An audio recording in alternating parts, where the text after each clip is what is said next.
네.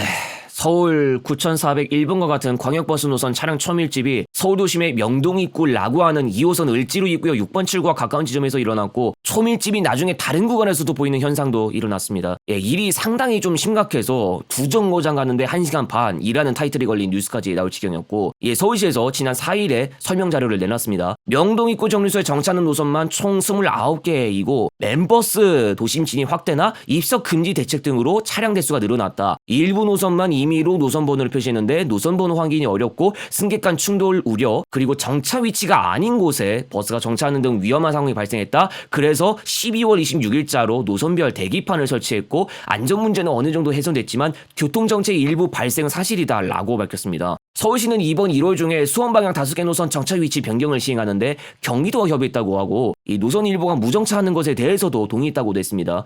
또 계도요원 투입도 하겠다는 이야기를 밝혔지만 일단 하나 중요한 점이 남아있는데요. 근본적인 정체 원인은 도심에 너무 많은 광역버스 노선이 진입하는 것에 있기 때문에 도심 진입 광역버스 대수 및 노선을 감축하고 도심 진입 전에 회차해서 서울 대중교통과 연계할 수 있는 방안들을 검토하겠다라는 겁니다. 그렇지 않아도 2022년에 경기도를 시작으로 입석 금지 시행 회사나 노선들이 늘어나기 시작하더니 2023년 하반기엔 아예 도로교통법 시행령 개정 때문에 아예 전 광역버스 입석 금지가 되었죠.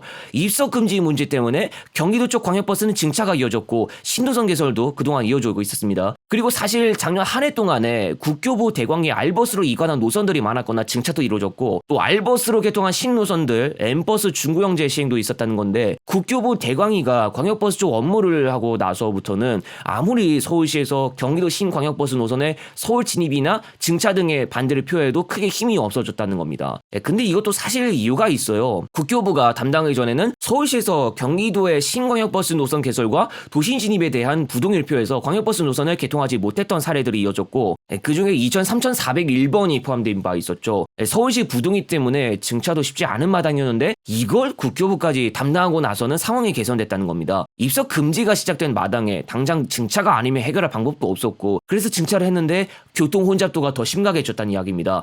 물론 서울광역버스는 이에 해당되지 않아요. 서울시내버스 자체부터가 차량 총량제를 시행하고 있는데 순수 증차가 안 되는 상황이라 9401번 증차를 하기 위해서는 다른 노선에서 차량을 가져와야 하는 형태고, 이게 또 실제로 작년에 9401-1번 새로 개통할 당시에 9403번과 9408번 소속 차량 몇 대를 가져갔으면서 또 그와 동시에 두 노선들은 운행 구간 단축까지도 이루어졌습니다.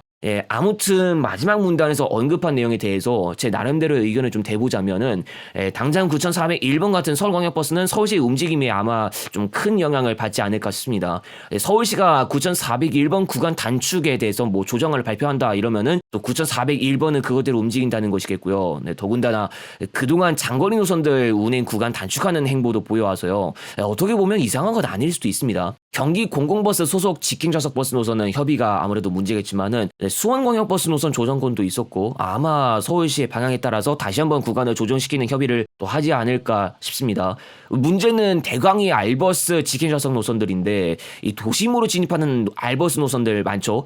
서울시보다 상위인 국교부 측에서 서울시 이야기에 동의하지 않고 또 국교부 방향대로 가겠다고 할지도 모르겠지만은 만약 정말 그렇게 상황이 흘러가게 된다면 서울 도심 진입 광역버스 가운데 알버스만 크게 변화가 이루어지지 않고 계속 운행할지도 모른다라는 거죠. 확실치는 않기 때문에 앞으로의 흐름을 좀 지켜봐야 할 것 같습니다. 그리고 GTX-A가 개통되어야지만이 좀 숨통 트인다는 것도 있겠지만은 신분당선 연장이 있어야 해결되었을 것이다 라는 이야기도 있었습니다. 성남이나 수원 광교 방향 광역버스 노선들 운행 중인데 이 수요 분담을 위해서부터 이걸 해야 한다는 취지인지는 잘 모르겠습니다. 뭐 일단 강남대로 광역버스 정류소처럼 광역버스 노선별 탑승 위치 분산을 해야 했다는 의견도 있었는데 그것도 괜찮을 수 있긴 하지만 큰 교차로가 서로 가까이 붙어있는 그곳 도로 구조 환경상 그게 가능한지에 대해서는 좀 더 의견을 받아봐야 할 것 같습니다.